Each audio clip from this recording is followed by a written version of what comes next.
Hello everyone, it's Jordan James here from Realmark. Obviously, I am working from home. If you didn't know already, our office shut last Thursday, obviously due to the coronavirus. Important to protect our staff and our tenants and owners and everyone involved with our business, as most people are now pretty much working from home until we're told we're allowed out. So we'll see how long this lasts. I wanted to just make a quick video. We are selling a lot of property. We're probably listing a lot more properties are coming to market in the next couple of weeks for me personally. And one of the things that's obviously a common theme right now is how do we get these properties sold during this time? You know, it's we can't really go and do home opens anymore. We can't. We're limited on the amount of people we can have at inspections. So if you've got a husband and wife that want to look at a property, well, only one person can go through at a time. Obviously with the agent, if there's a tenant in that property, then that brings another avenue of, things to work through in order to get people through the property. So I thought I would share with some of the people that may be thinking about leasing out a property or, thinking about selling before things get a little bit too crazy, is how we're going about it. So I think number one thing that you need to have is, and I stick by this when there isn't a pandemic on, but you've got to have professional photos now.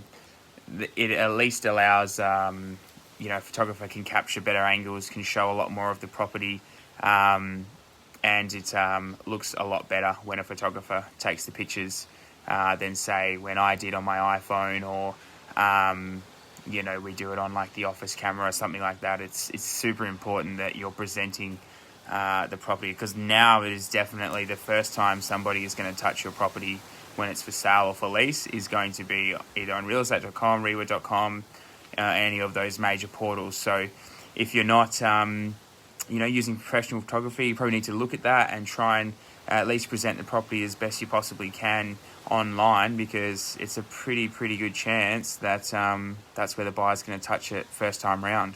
The second thing that we are implementing, and will probably continue to do so for some time now, is having some form of virtual tour or video walkthrough on a property. Again, it's great to use a professional. The virtual tours I'm personally a huge fan of. I wasn't initially, but then when I got the finished product for a couple of our properties that we're listing now, I just thought, wow, this is amazing. I can't believe I haven't been doing this before. So literally a person can click on the property and walk through the house on their screen, and it's as real as it gets from a marketing point of view. Like, there's no editing. You can't edit anything out of it. It's like just a 360 camera that goes through the property and takes snippets of each angle possible, and then you get a floor plan. You get it all. It's just brilliant, fantastic. Absolutely love it. Really excited about that product in general and being able to use that. So that would be another avenue of things that you need to use. That'd be number two. As well as video, if you can use video to some degree. So once we realised that we were going to probably be limited to the number of inspections we could do on a property, we just took our iPhones. Like, these cameras are pretty good now, and a little tripod, and Georgia and I walked through a couple of properties like this and just... Oh, somebody's rang me, sorry about that. Chopped up the pieces of footage and from there just made a nice little video. It's not state of the art, but it's good enough to at least show somebody what the property looks like if they were, say, on the eastern states or couldn't inspect it, which is happening now. So important to have some form of video walkthrough or virtual tour, like almost mandatory now. The third thing, and this has only just really come to light for me today or in the last couple of days, is traditionally in WA, the buyer would have a termite and building inspection as part of their contract, and it wouldn't actually be given to them prior to them making an offer. That's very much the case in, say, Sydney, Melbourne. The seller pays for a termite and building inspection. It's given to the buyer makes an offer, and it's just subject to finance.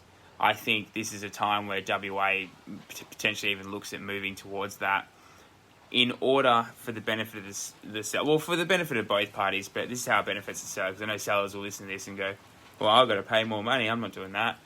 The reality is there is so much risk from offer acceptance to settlement. And if you can take away any of that risk in that time and shorten the contract period, so traditionally it'd be 28 days to get finance, 28 days to settlement, that's nearly, 2 months, 2 and a bit months,